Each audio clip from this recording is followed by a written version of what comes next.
Guys এবারে দেখুন tomato দিচ্ছে এর মধ্যে, এরপর আদা বাটা জিরা বাটা সব দিয়ে দিচ্ছে একসঙ্গে। এবার মশলাটা ভালো করে নেড়ে চেড়ে ভাজবে।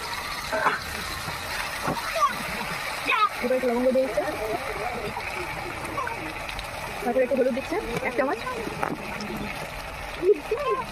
লঙ্কা গুঁড়া দিচ্ছে 1 চামচ, অর্ধেক চামচ, 1.5 চামচ। আর নাড়বে একটু ভালো করে নাড়বে ছাড়বে। এটা একটু ভালো মজাটা করতে মা এবারে বিরিয়ানি চালটা হাঁড়িতে দিচ্ছে। গরম জলটা ফুটে যাওয়ার পরে কিন্তু বিরিয়ানি চাল দিবে, নাহলে কিন্তু এবারে খারাপ হয়ে যাবে। তার মধ্যে একটু সরষা তেল দিচ্ছে। তো গাইস মশলাটা কষে গিয়েছে, এবার হচ্ছে মা হচ্ছে এরপরে আলাদা একটু বাটিতে সরিয়ে রাখবে মাংস কষা করার জন্য, আর আলাদা একটু বিরিয়ানি দেওয়ার জন্য। একটা মশলাই 2টা তরকারি হয়ে যাবে। এরপরে বিরিয়ানি মশলাটা দিচ্ছে, আলাদা মশলা রেখে অন্য মশলা দিচ্ছে। বিরিয়ানি মশলা দিয়ে দিয়েছে, এরপরে একটু জল দিয়েছে হালকা। দেখতেই পাচ্ছেন কি সুন্দর কালার আসছে, গন্ধটাও খুব সুন্দর লাগছে।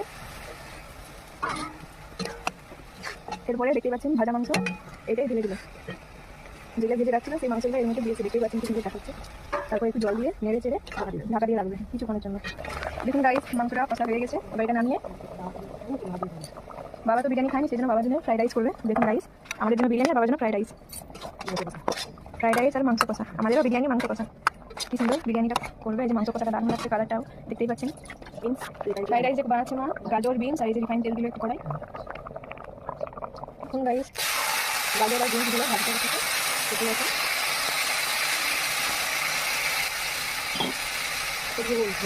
এটাকে শুধু নিয়ে নিচ্ছি, হলুদ দিবে না, একটু নেড়ে করে দিবে। এই যে ফ্রাইড রাইসে একটু ঘি দিচ্ছি, ফ্রাইড রাইসটা বানাবো। দেখতেই পাচ্ছেন গাইস মা ঘি দিয়েছে। তেজপাতা করবো, এবারে তেজপাতা দিচ্ছি মা,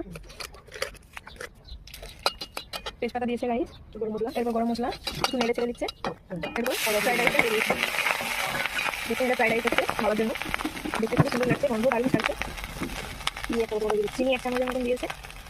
এবার এটা একটু নেড়ে চেড়ে দেবে ভালো করে, একটু নুন দিয়ে দিল। ফ্রাইড রাইসটাও দারুণ হচ্ছে গাইস, বাবা মাংস কষা দিয়ে খাবে। কি গন্ধ। দেখুন ফ্রাইড রাইস হয়ে গেছে। দেখুন গাইস ডিম আলু সিদ্ধ করেছে, এবার এটাকে ভাজবে। তো গাইস ডিম ভাজছে, দেখুন দুটাই ভাজছে, কারণ আমি আর মা খাবো, ভাই খাবে না। দেখতে পাচ্ছেন ডিম ভাজছে এখন নুন দিয়ে হলুদ দিয়ে।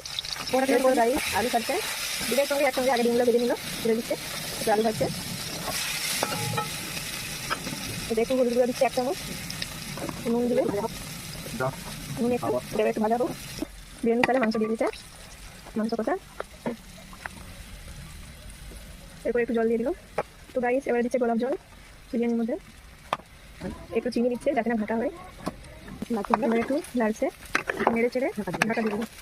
দেখুন গাইস সুন্দর দিচ্ছে, কালারটা দারুণ।